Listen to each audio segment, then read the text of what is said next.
Fala galera, Emanuel Bonfim com vocês mais uma vez, Ministério Fogo e Poder tocando e transformando vidas pelo poder do Senhor Jesus.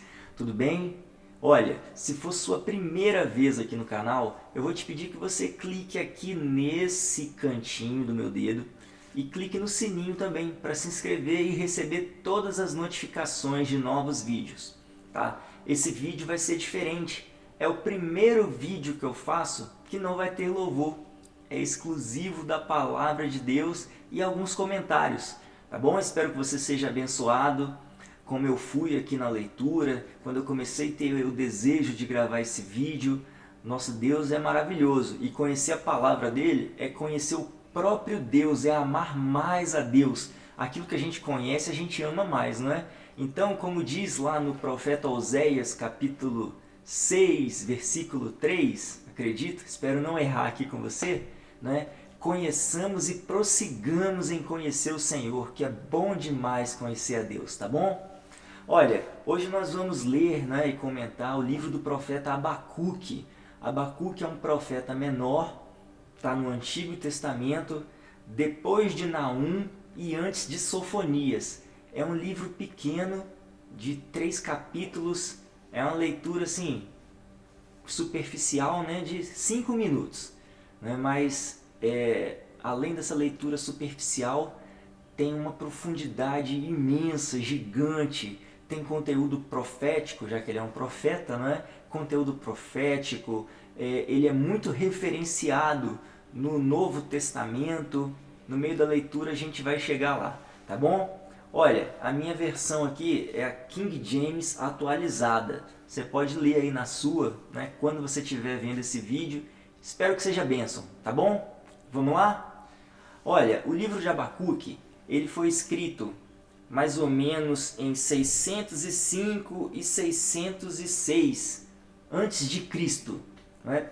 Poucos anos antes do reino de Judá ser conquistado pela Babilônia, por Nabucodonosor, né? Então o profeta ele recebe de Deus, né, as profecias que falam acerca desse cativeiro. E começa no capítulo 1 com ele orando e reclamando a Deus, até quando Deus ia ver o pecado, a injustiça do povo e não ia punir o seu próprio povo. Vamos lá na leitura? Olha, capítulo 1, versículo 1. Oráculo revelado ao profeta Abacuque, nome babilônico que significa abraçar o entendimento. Questiona o profeta: ó Jeová, até quando clamarei por tua ajuda sem que tu me dês ouvidos? Até quando protestarei diante de ti, violência, sem que tragas alguma salvação? Por que me fazes contemplar a injustiça de observar com clareza toda a maldade que campeia nessa terra? A destruição e a violência estão diante de mim. Também há todo tipo de contendas, discórdias e os litígios é comum. Por este motivo, a lei e o direito se enfraquecem, e a justiça nunca prevalece. Os ímpios prejudicam e extorquem os justos, e assim a justiça é pervertida. Então, essa primeira parte é a oração do profeta, não é? Falando: Senhor, até quando o Senhor vai ver? Os ímpios praticam injustiça, ninguém é punido, os justos sofrem, a terra tem todo tipo de maldade. E Deus ouve a oração dele e responde. Vamos lá agora no capítulo 1, verso 5. Então contemplai as nações e atentai, maravilhai-vos, porquanto eis que realizo em vossos dias uma obra de tal magnitude que não conseguireis acreditar se tudo isso simplesmente lhes fosse contado. Ó, parece coisa boa, né? Se Deus fala: olha, vou fazer uma obra grandiosa, magnífica. Se alguém contasse, talvez você não acreditasse. Parece coisa boa, mas vamos ver aqui. Verso 6. Eis que estou conduzindo os babilônios, essa nação cruel, impiedosa e violenta, que marcha sobre a largura da terra a fim de se apoderar de habitações que não lhes pertencem. É, pois, uma nação apavorante e temível, que faz justiça com as próprias mãos, e todo o seu juízo e leis vem dela mesma. Tipo assim, não depende do Senhor, não depende de ninguém. Eles fazem seu destino, os homens decidem o que querem fazer. Verso 8. Os seus cavalos de guerra são mais rápidos que leopardos, e mais ariscos e ligeiros que lobos ao pôr do sol. Os seus cavalheiros espalham-se por toda parte, eles vêm de muito longe, voam como a águia faminta que se apressa em devorar. Eles todos vêm determinados a massacrar. Suas hordas avançam como o vento do deserto, fazendo tantos prisioneiros como a areia da praia. Desprezam o poder dos reis e se escarnecem de todos os governantes. Riem diante de qualquer cidade fortificada, pois costumam construir rampas de terra e por meio delas invadem todas as fortalezas. Então passam com o ímpeto de uma ventania e seguem adiante. Eles, porém, são homens carregados de culpa e condenação, porquanto têm como Deus a sua própria arrogância e força. Então aí Deus falando, né, que ele iria sim punir toda a injustiça, toda a maldade do povo de Judá, que era o povo de Deus. Deus nunca passou a mão na cabeça do povo, Deus sempre executou juízo quando era necessário. Aí o profeta Abacuque agora continua falando com Deus, não é? No verso 12 do capítulo 1. Ó Jeová, meu Elohim, Deus meu, Kadosh, que é santo, porventura não existe desde a eternidade? Tu jamais morrerás, e nós te seguiremos. Mas, Senhor, tu designaste justamente essa nação pagã para executar o teu juízo? Ó rocha de refúgio, tu decidiste estabelecer este povo para aplicar o castigo? Aí o profeta, mas Senhor, o seu povo está sendo infiel. O Senhor vai mandar uma nação pagã, mais infiel ainda, que não conhece o Senhor, para castigar o seu próprio povo? É isso que o profeta está falando com Deus nessa parte. Tá? Vamos para o verso 13. Tu, cujos olhos são puros e imaculados, que não suportam ver o mal, que não podes tolerar a malignidade. Então, por que tens paciência com os perversos? Por que ficas em silêncio enquanto os ímpios devoram os que são mais justos que eles? Tá vendo? O profeta questiona Deus por que Deus deixa agora o mais pecador fazer o juízo, não é? Castigar o pequeno pecador, mais ou menos assim. Verso 14. Tornaste os homens como peixes do mar, como animais que não têm bom senso e a ninguém deve satisfação?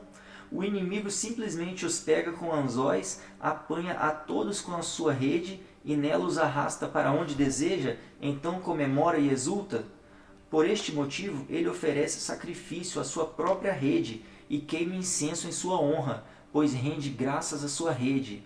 Vive em grande conforto e segurança e ainda desfruta de boa e farta comida. Contudo, continuará ele esvaziando a sua rede e destruindo sem piedade as nações? O profeta quase que volta atrás, né, a Deus. Mas Senhor, você vai deixar essa nação castigar o seu povo? Aí Deus agora, daqui a pouco, né, ainda é o profeta. Sendo assim, capítulo 2, gente, 2 agora, hein?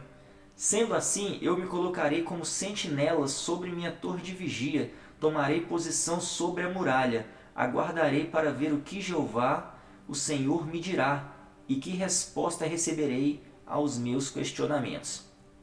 Aí agora é Deus falando com Abacuque, capítulo 2, verso 2.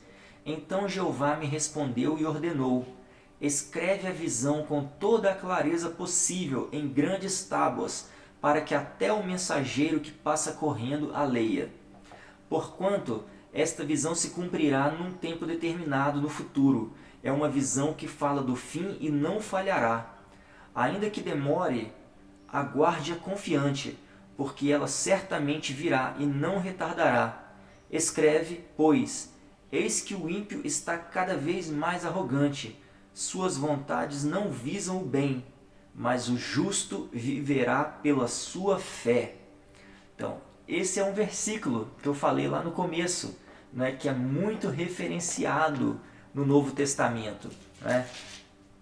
Nós podemos encontrar, né, essa referência no livro de Romanos, capítulo 1, verso 17. Vamos dar uma chegadinha lá?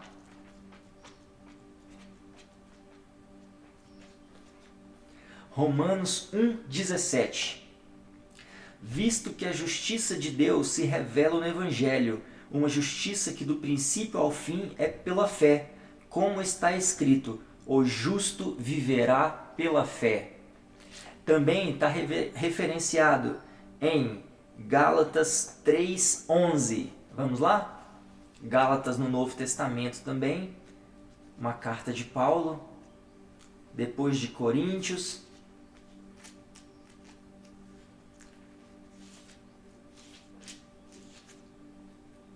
Vamos lá, Gálatas 3,11.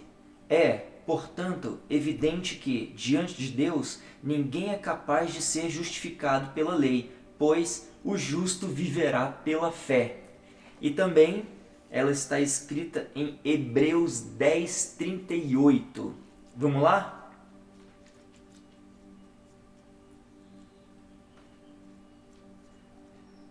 Lá mais para o final da Bíblia, Hebreus, depois de Filemon, Tito, Filemon, Hebreus 10:38. Mas o justo viverá pela fé. Contudo, se retroceder, minha alma não se agradará dele. Então, tá vendo, gente? O Antigo Testamento é uma sombra, não é? Do que o Senhor Jesus trouxe do Novo. É uma sombra do que seria a nova aliança. E ele é muito referenciado no Novo Testamento. Por isso que é bom a gente conhecer a palavra de Deus. A gente ama mais, se maravilha mais com todos os segredos dessa palavra maravilhosa. Vamos voltar para Abacuque agora? A gente estava no capítulo 2, verso 4. Verso 5 seguindo, hein? Em verdade, a riqueza e os prazeres são traiçoeiros. O ímpio é muito soberbo e jamais encontra descanso. Seu desejo é impetuoso, é como o próprio Sheol, a morte. Nunca se satisfaz. Apanha para si todas as nações e ajunta para seu domínio todos os povos. Contudo, chegará o dia em que todos estes povos zombarão do ímpio, com canções e provérbios de escárnio, e dirão: ai daquele que acumula o que não é seu, ai daquele que se enche de bens saqueados. Até quando será assim? Não se levantarão de repente os teus credores? Não despertarão os que te farão estremecer de medo? Então servirás de despojo para eles. Visto que despojaste muitas nações, ou outros povos igualmente te saquearão. Portanto, derramaste muito sangue e cometeste todo tipo de violência contra terras, cidades e seus moradores. Ai daquele que adquire para sua casa lucros criminosos, para pôr o seu ninho no alto, a fim de se livrar das garras do mal.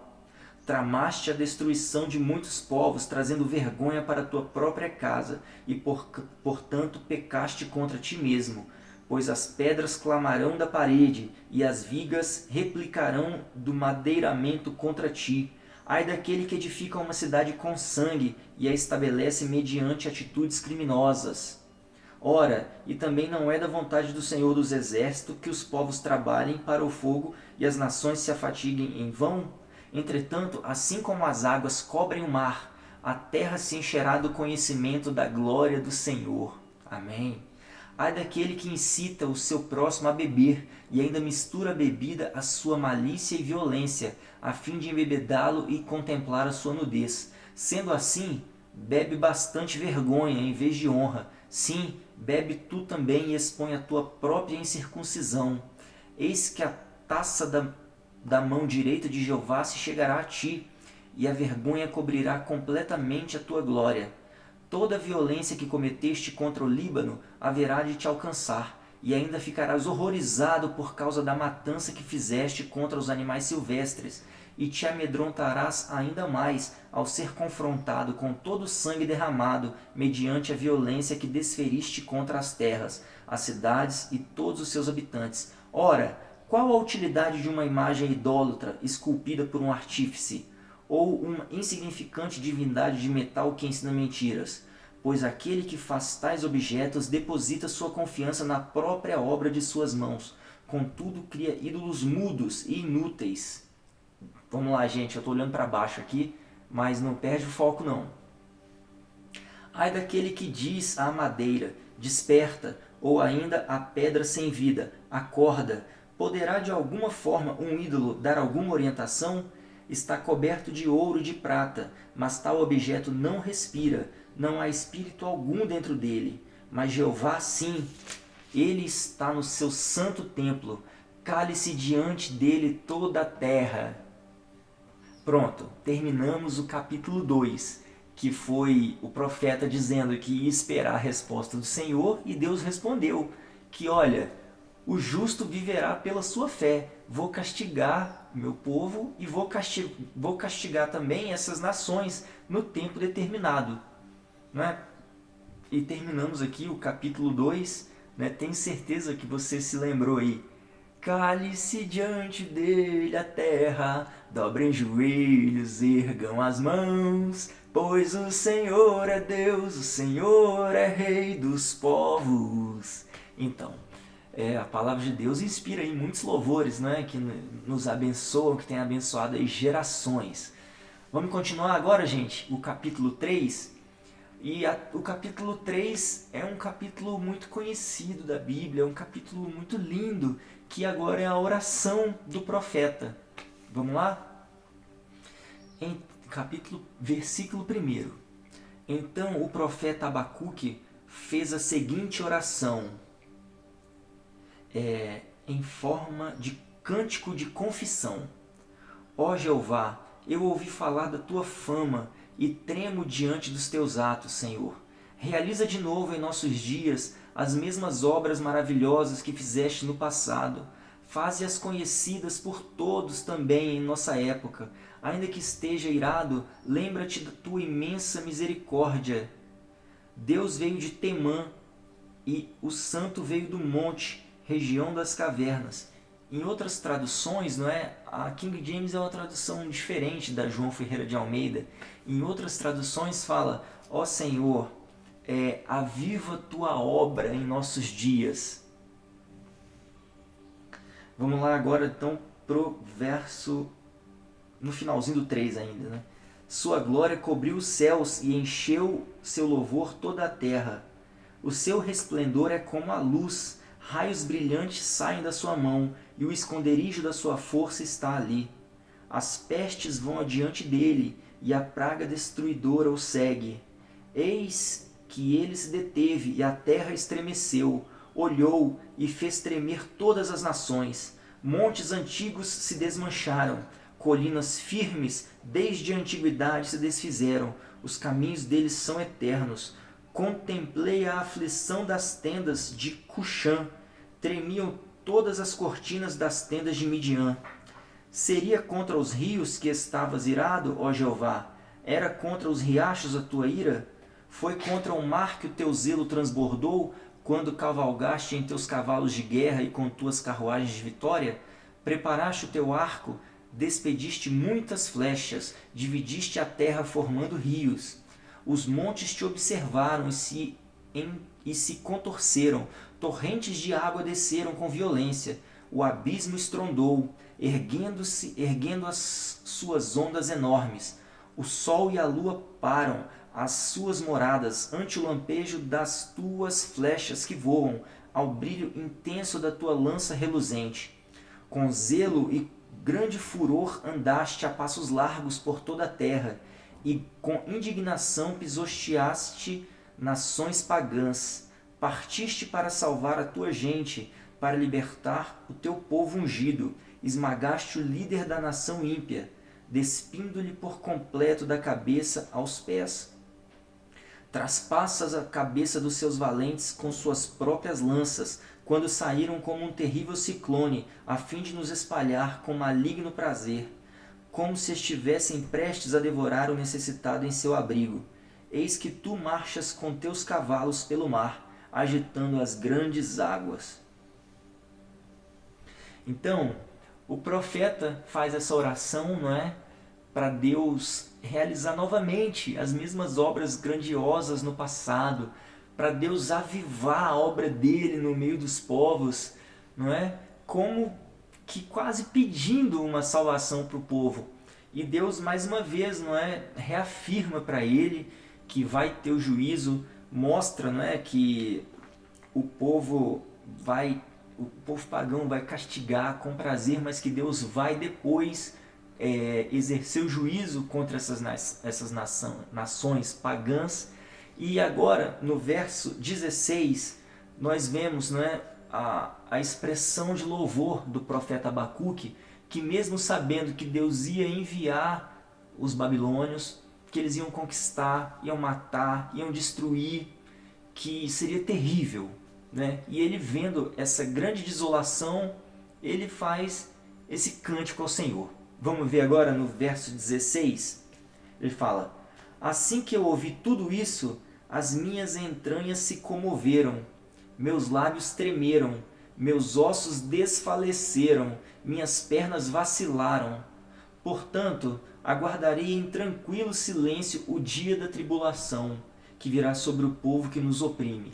Então, tá vendo? Ele vai aguardar em paz o dia em que Deus vai exercer o juízo contra o povo que vai castigar Judá. Verso 17.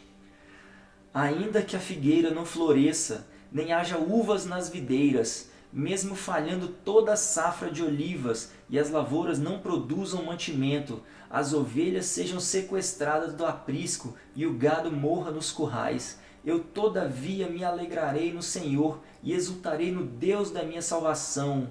Jeová, Adonai, o Senhor soberano é a minha força. Ele faz os meus pés como os do cervo, faz-me caminhar por lugares altos. Ao regente de música para instrumento de cordas. E, gente, acabou aí o livro de Abacuque. Então nós vimos que Deus ia fazer uma obra grandiosa, que quem ouvisse falar não ia acreditar. E essa obra era enviar os babilônios para exercer o juízo contra o pecado, a iniquidade, a injustiça do povo de Deus. Mas que Deus preservaria o justo, preservaria os fiéis, e o justo viveria pela fé, e que Deus, no seu tempo determinado, iria julgar essas nações, as nações babilônias. E que mesmo vendo toda essa destruição, vendo o castigo, vendo o cativeiro, o profeta escolhe, não é, falar que, olha, ainda que a figueira não floresça, ainda que não haja o fruto da oliveira, ainda que as ovelhas sejam exterminadas do aprisco, que o gado morra no curral, eu ainda assim me alegrarei no Senhor, exultarei no Deus da minha salvação. Toda vez que você cantar esse louvor agora na sua igreja, né?